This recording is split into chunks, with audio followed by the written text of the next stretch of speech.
welcome to our December edition of a short kind of webinar talk with an expert.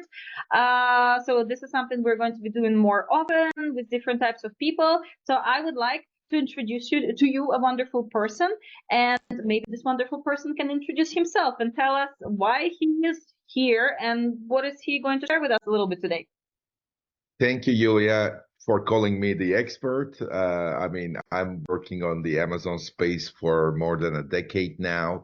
I'm the CEO and co-founder of EVA. EVA is an AI platform to optimize profits, as well as solution services to manage Amazon, Walmart, Etsy, Wayfair, and Fair marketplaces. So very happy to be with you.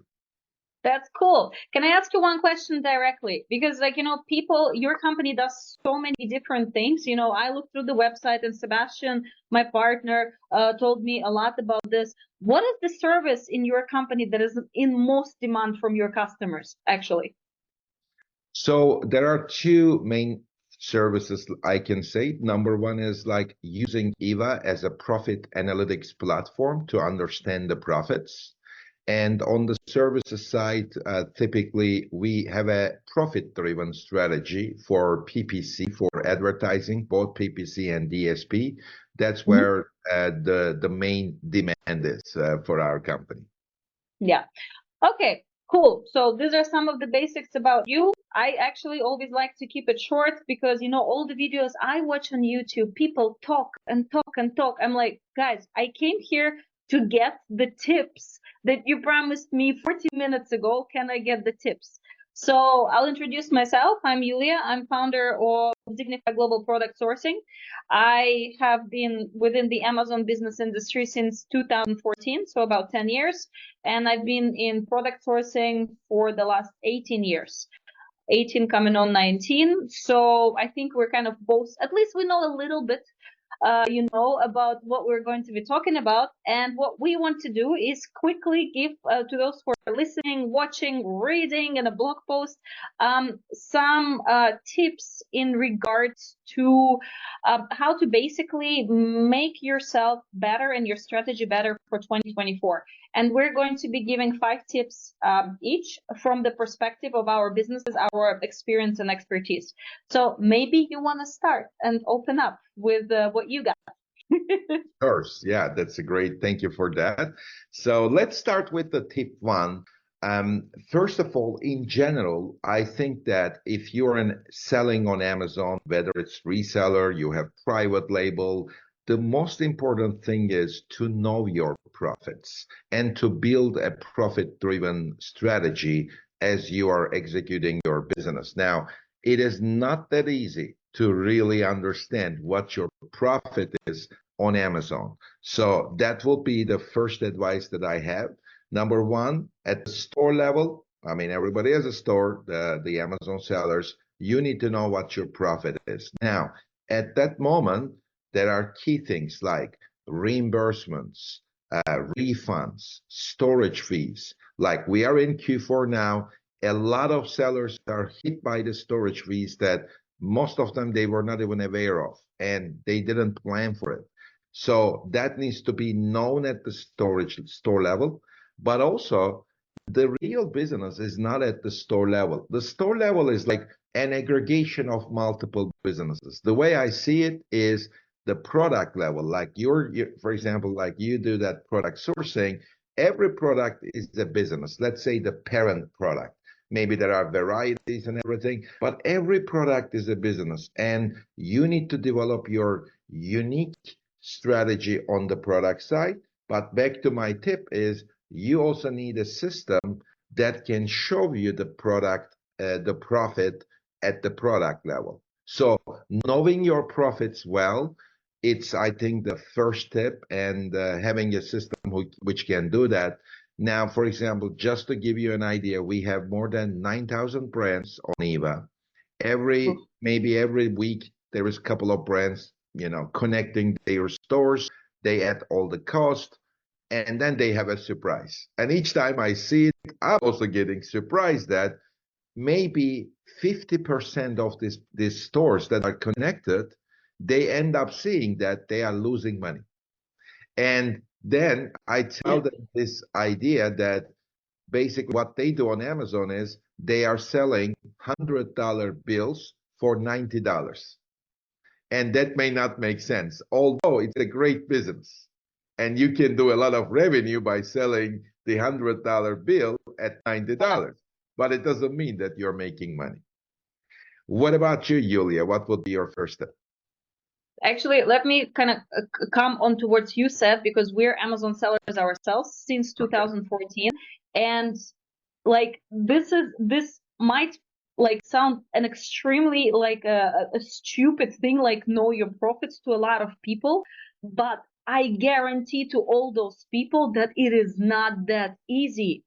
Because when we started off, we didn't know many things, and this and that, and then Amazon introduces tons of things, and then within your supply chain, and here and there, and we were like, whoa, we got 20K per month, 30, 100, 200, and then you start actually looking at how much you're making, like, oh, I'm breaking even, oh my God. So yes, absolutely, I think the profit thing is amazing. All right, I'm gonna go on the point of knowing your bill of materials.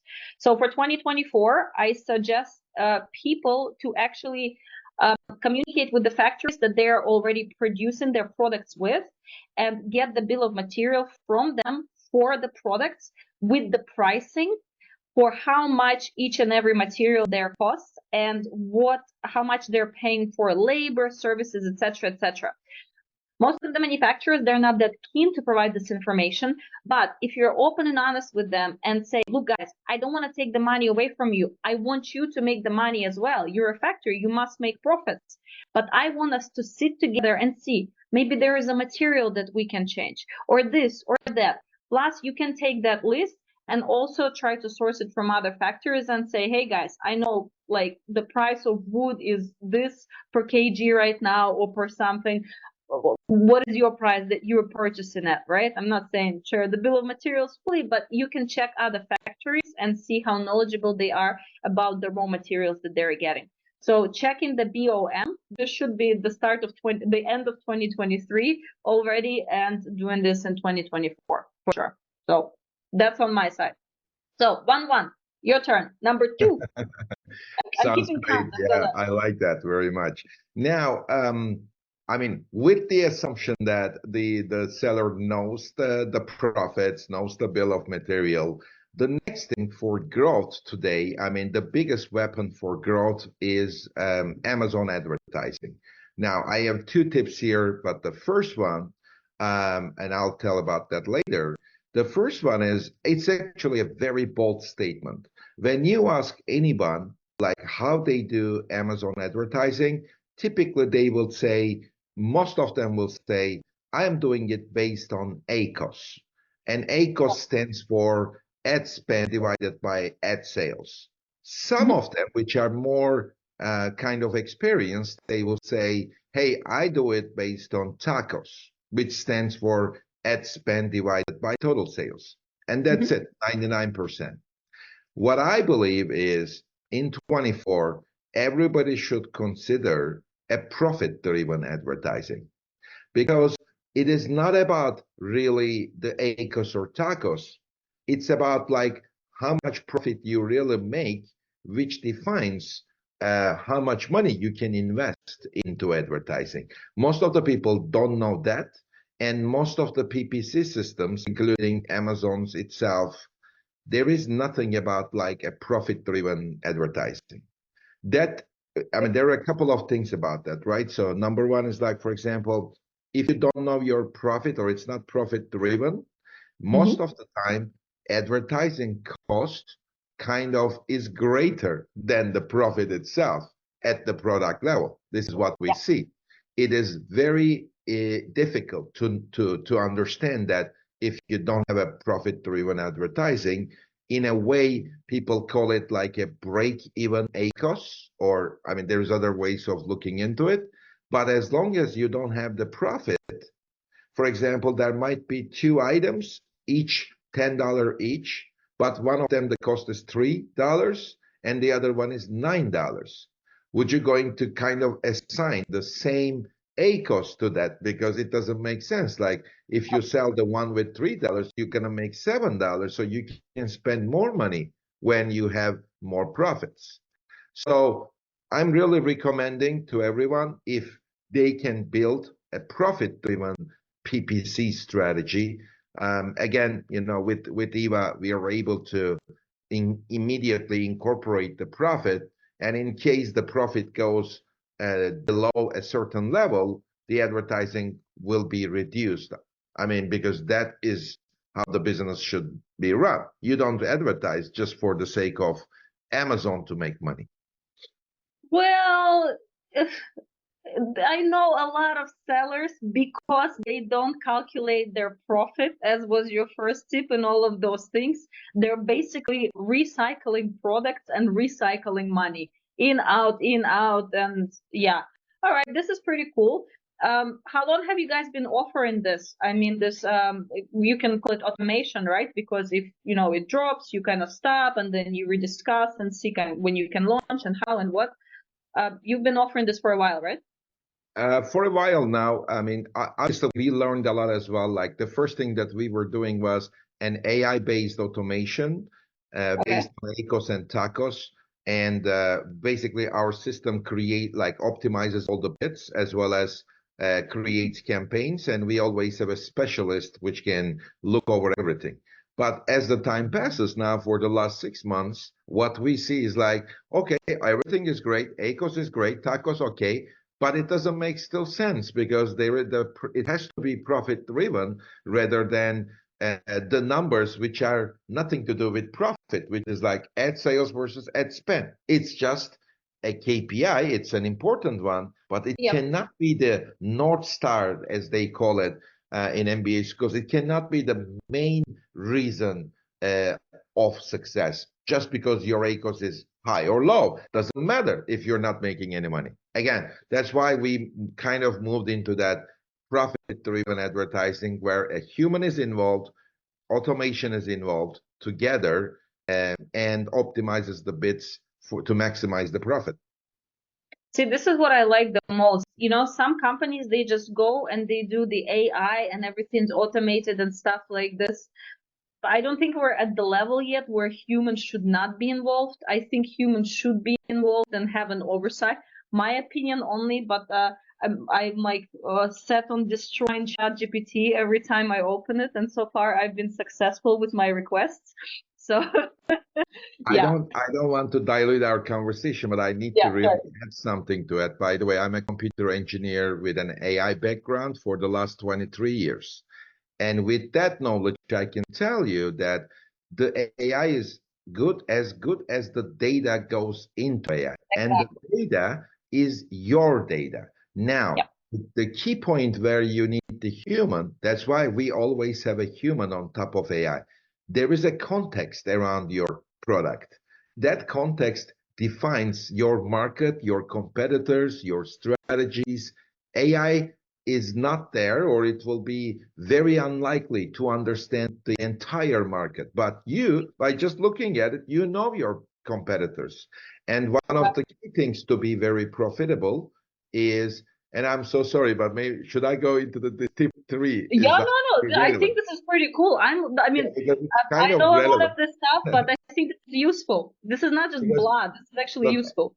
A lot of people, a lot of sellers will say, hey, I can do profit-driven advertising, no problem. But how can you make it really profitable with advertising? And what I would say is, one of the key things that everybody should look at is the contextual targeting. So how are you building a strategy which is targeting your competitors at the same time defending your positions? And this is where, for example, we combine AI and human, because having the human element, understanding the context, is super important in order to give AI the right input to optimize the bits and everything. But your product is defined by the rest of the products around your product. It's something like, if I ask what type of a person, who is Yulia? The best way to define Yulia is to ask the 5 closest people to Yulia and then explain who Yulia is. That's kind of like how we use AI and human together. That's how like a profit-driven strategy on PPC can work better if there is the contextual targeting in place. So I No, got that's cool. 3.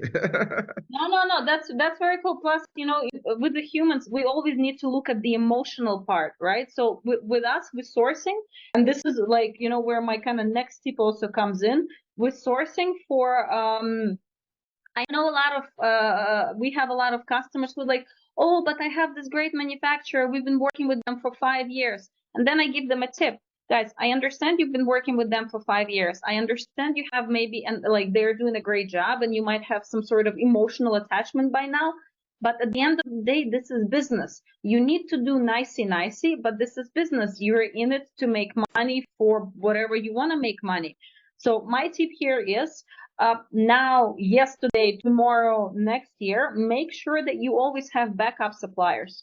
And when I'm talking about backup suppliers, I'm not only saying if you're manufacturing in China, go next door, go to the factory next door, who's probably owned by the same family, and also get some samples from them and do a little bit of manufacturing. No.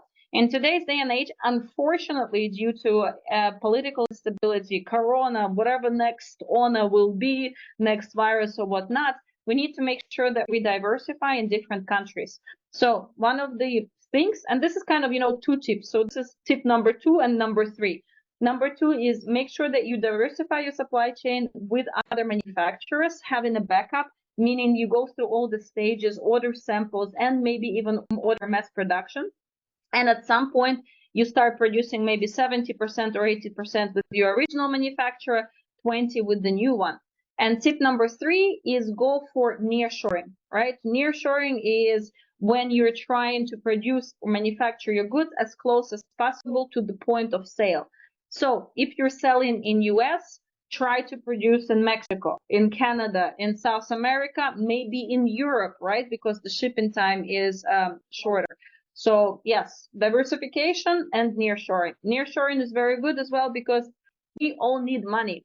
Amazon business, like when you're manufacturing products in China, so from the point you placed an order, right? So you already researched the manufacturer, but from the point you placed an order to the point that you can actually start selling this product, it can be maybe 80 days.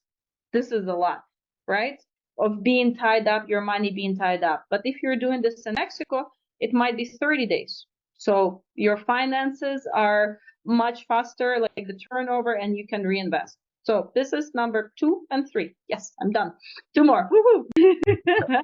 By the way, Yulia, I really like that idea, as well as I have this dream that, Mexico at the end, the labor cost is much lower. And the problem is always maybe the sourcing the product, sourcing the raw materials. What if like these, like the very big companies, like they bring materials from China, like half done. Maybe it is cheaper in China if it is half done, and maybe you have more possibilities. But then you assemble things in Mexico and then push them to the US market. There might be also some synergy there, but it is too big to think for the Amazon sellers, which are kind of trying to get maybe the materials from China. But You'd that be might surprised. be some ways. Yeah. No, there is something like this. There is something like this. So sellers were making, this is what I've noticed. Sellers were making maybe 10 million revenue per year plus. Those guys will consider to diversify their supply chain and try to find ways of, faster refinancing and things like this. We did a few projects like this where we were bringing parts from China and other parts of the world. The stock was kept in Mexico and then they just assembled. It takes a bit of a setup, but then it reduced the basically time from placing the order to starting to sell on Amazon. That means booking into the Amazon warehouse about 30 days, which is awesome. So yeah, this is for bigger sellers, but it's out there, and it's definitely growing. Yeah. Very nice. Okay, so I'm sure. I mean that will be a separate conversation. Maybe we should create a new company and start doing this. That I like the ideas. So the tip four on my side is like we talk about like know your profits, like profit-driven advertising, contextual targeting. One of the things that completely ignored, I have to say, by the sellers is the impact of price into the conversion. So whatever, at the end of the day, whatever you do with advertising, you spend money, you increase the traffic, and that's all good. Now, somebody clicks to your listing, obviously with clicking, even people check the price, but most of the time they click. Now, in conversion, there are a couple of elements.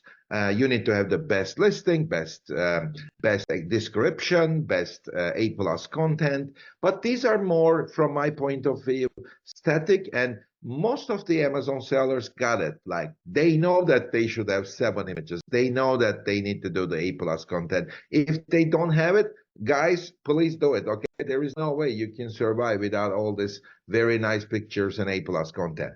But my tip is about pricing. The pricing, what we see is like if the prices are changed every day based on the demand, based on advertising spend, based on competitors, the possibility to increase the profits is around 20 to 30%.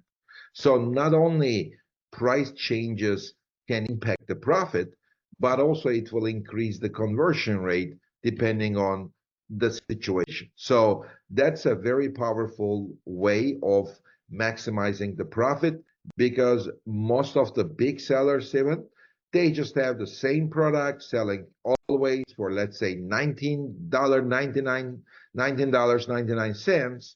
And it doesn't mean that that's the best price for that day. What if it is $21? So we did a test with one of the top 50 Amazon sellers. They are pretty much like the biggest supplement brand.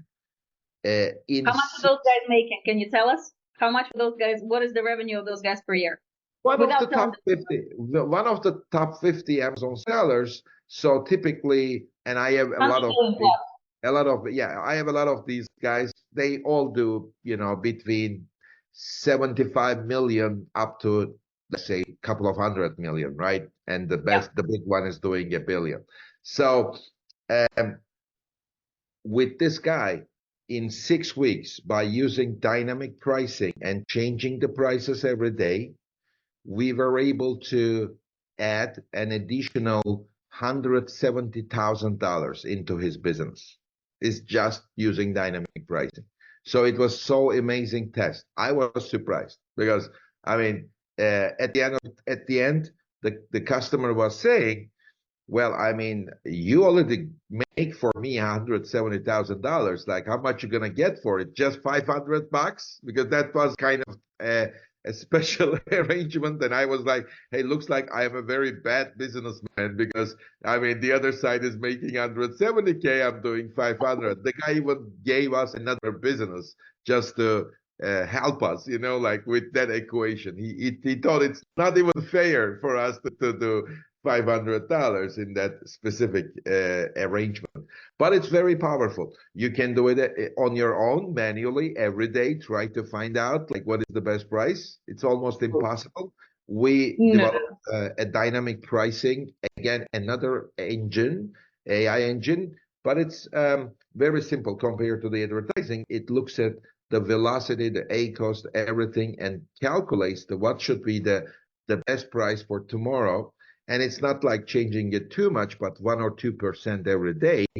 That is very powerful to optimize the profits. Does it pull information from your competition? There are 3 different ways of doing pricing. One we call velocity base, which is to look at like the last 12 months of data.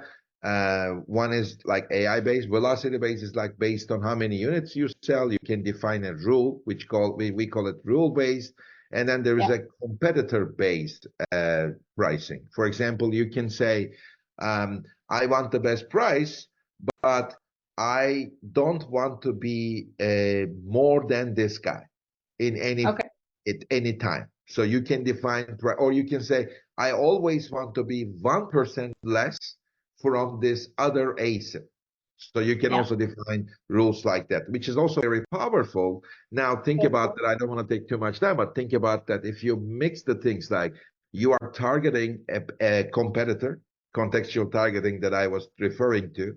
Now you are targeting that guy with advertising, and you want to make sure that your price is at least a couple of percent lower than his price, because you don't want to target a guy and you be even more expensive than that guy, unless unless your reviews and your product has like a unbelievable superiority or something like that. With similar products, you want to be at a lower price if you are targeting your competitor. Again, it helps a lot, like doing something like this. Yeah, that's very cool. No, for sure. Look, I think one of the things to give people as a tip, that's just a general tip. You need to, in order to grow your business, you need to hire people, you need to outsource. I give you a perfect example. You met Sebastian. Sebastian started businesses ages ago. One of the business grew so big so fast. And about, 7 years ago, I was telling him, you need to hire people. You need to hire people. He failed at that. He failed at that completely. And the business stagnated, almost died, and he had to reinvigorate it, hire people. So he learned from that mistake. I saw that, and when I started with Signify, I started hiring people because few things. I wanted to grow it. Second, I think I'm lazy. I know I'm not. I work like 14, 16-hour days and stuff like this sometimes, but I have weekends and all of that. But I want to make sure the business grows. And the bigger the business, the more opportunity I give to people. I hire them, so I give them a better life as well. So that's kind of a tip, right? So make sure to outsource your processes, whatever it is, if it's finances, if it's sourcing, if it's Amazon account management. And coming on to that, tip number 4, so pre last one from me, is please make sure to check up on the certification when you're purchasing your product. So first things first, you need to make sure that you know which certification are needed for the country where you're going to be selling. And I don't only mean Amazon, I mean the country in general, because what if you decide to sell through your own e-commerce store? What if you decide to launch in retail, right? So this is very important from the side of where you sell. And second, very important is, I don't care if the manufacturer is very, very awesome and they give you a certificate and it all looks great. Double check the certification. Go online. For example, FSC, right? This is the forestry certification where the wood, the paper is made out of good, well-grown forests and things like this. So this certification, you can easily check if it's valid online and where are the origins of the wood. Like in Europe, for example, right now, we're supposedly not allowed to sell any products that are made out of wood that comes from Russia, right? So if the authorities, if someone stops you on the border, they will ask, they will check from Russia, goodbye, no, we're not going to let you in. So go online, whatever certification it is, like type in FSC, check validity online. Go in there, take the number, put it in. Sometimes manufacturers, they simply forget to upgrade their certification so it's valid again. They're not evil. They're not trying to cheat you. They forget. We're all very, very busy, and sometimes it's just insane and they forget. But as soon as you tell them, they will upgrade everything. Certificates are very important, especially in US right now, like in the beauty industry. They launched so many more rules right now, started, I think, December 1st. And other industries are coming along. So please make sure to recheck and re-verify, even if you trust your manufacturers. So that's 4 from me. Your turn. Okay. I think this is the last one, right? So if I'm not mistaken, so I think this is the last one. Look, last one is kind of an easy one. One of the things that I was, there is one thing about Amazon that I am always surprised. It is a concept called reimbursements. And what happens here is Amazon is doing mistakes on FBA. And there are typically 4 different type of mistakes. Number one is like during the inbound shipment, you send stuff and they don't get all of them, which is fine. I mean, it's normal. It's a human element involved. or as FBA has a lot of warehouses. Between the warehouses, they do mistakes, things get lost, damaged. Also, the FBA fees are not sometimes correct. By the way, Amazon changes FBA fees all the time. Even like during these days, there is a big change happen. Most of the sellers don't know exactly. If Amazon charges $1 or $2, most of the people don't know what is the right charge. And they did this before the Christmas season. I mean, what the hell? Sorry, but I mean, this is obviously, all different departments, different ideas. I mean, a global company, right? And then another fourth area is customer returns, where what really surprises me is not the mistakes, but the Amazon sellers don't understand that when these mistakes happen, and Amazon doesn't pay automatically. So Amazon doesn't, somehow they don't know. Somehow. I don't know why. Now, as they don't know, these needs to be monitored, audited, either by the seller, which is a really tedious process, but this can go up to 2 to 5% of the revenue, depending on the situation. We have seen so many interesting cases that it goes even up to 5%. So make your reimbursements right. Now, what I also, I think that a lot of sellers know about this reimbursements. One of the things that we discovered is like typically like customer returns is forgotten, or FBA fees. Most of the reimbursement companies know them, but it's too difficult to, kind of open a case, so they don't do it. So there's always like reimbursements are not done with most of these companies. And the reason is only because it's just too much work. It's not because it is a rocket science or something like. And we, for example, take a different approach for us, for our customers. That is the way we generate more profit for them, so that we can use this profit with us to do PPC, to improve the listings, to do anything. So we kind of like maximize the reimbursement outcome, so that the seller can use that money with other services that we can offer, or they want to offer, or they buy new products or whatever. And last point about this is, it is also crazy to see that still companies try to charge 20%, 25% of the recovered amounts. We lowered it down to 13% for new sellers, and big sellers, very big sellers, it goes down to 10%. And I am always very transparent with that. It is absolute madness to pay more than 15% to reimbursements. There is no point to do that. I mean, come to us and we will always take care of that, or find a provider which does it for 10, 11, 13%. I think these are very reasonable numbers. Just you need to make sure that all 4 categories are covered. You don't need to know every single detail, but all 4 categories needs to be covered. These are the main reimbursement elements.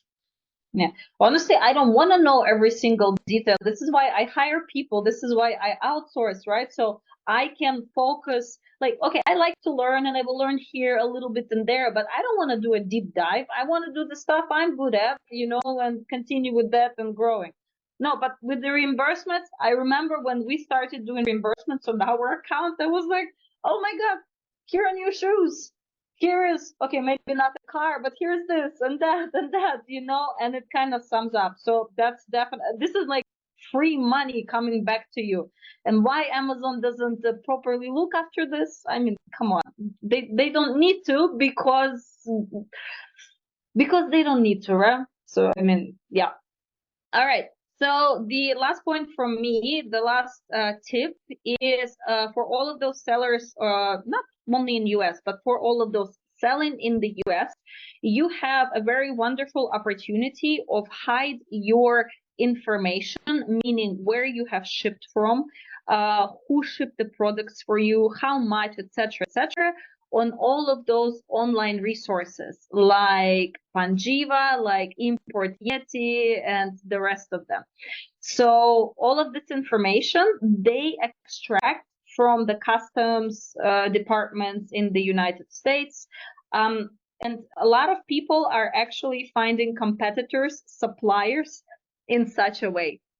If you have unique suppliers and you don't want your suppliers to be found, there is an extremely way of doing it, and it is for free. I mean, people can do it themselves. You can submit all of the documentation to the relevant departments, and your information will be for the next 2 years hidden from anyone's eyes. So basically, you tell them, I want all of my imported information to be private. I think this is a really cool thing because honestly, I haven't seen anyone talk about this. I think me and Kevin King were talking about this in Australia in November. I'm like, nobody is talking about this, so this is something relatively easy to do. And when we post this video, I'm gonna leave a link with the instructions on how to do it step by step. Because if I'm gonna explain it now, I'm gonna need another hour. Right? So, but I think this is pretty cool because you can safeguard your manufacturers, so your competitors or people who want to copy you don't come in and don't steal from you, that they have higher barrier to entry, right? And everyone right now is trying to have a higher barrier to entry so others don't swoop in and steal their listings and steal their money. That makes a lot of sense. I like that tip a lot, really. It's pretty easy and to understand, and hopefully and legal, right. No black hat or anything like this. Cool. All right. So we went a little bit over time, but that's my fault. I talk a lot. No, actually, you talk a lot as well. So Thank you. this was our fault. But I think from my side, I want to say thank you very much. And it was lovely chatting with you. And I enjoy your back view, all the beautiful trees and the day. I hope you enjoyed my Christmas setup as well. And anyone who is interested, we will put information about all of our companies, and we will write down the tips. You can always get in touch with us. We'll put the information. If you have any questions, we're always there to help. I think from my side, I just want to tell to the people, stay strong. Sometimes it can be a hard road with Amazon, but it's worth it. I know a lot of people who are making a great life out of it. And it's those few, but they make it because they stay strong and they build a community and they learn from people like us. Ha ha ha. I managed to put that in. So yeah, thank you so much. And maybe you have something to say whilst I'll be quiet. I like that. So the be strong is really important, like never give up attitude. I think that is always important for the startups. Like we started this company, you started your own company, and people always ask, right, like what is the main point about like when you stop, like when this things doesn't work? And I always say, I mean, when you give up, it doesn't work, right? I mean, so as long as you don't give up and as long as you focus on the profits, you will make it work. So that's kind of like, I think I enjoyed very much about the conversation. Thank you very much, Yulia. One thing I've seen, like literally, I think on Facebook or Instagram today, and I think this will be my new motto. There was this little, like, two people having a conversation. One person says, it's impossible. The second person says, let's do this. So I think this is the attitude that all of us founders and Amazon sellers should have. It's impossible. Let's do this. So yeah, thank you. It was a pleasure talking to you as well.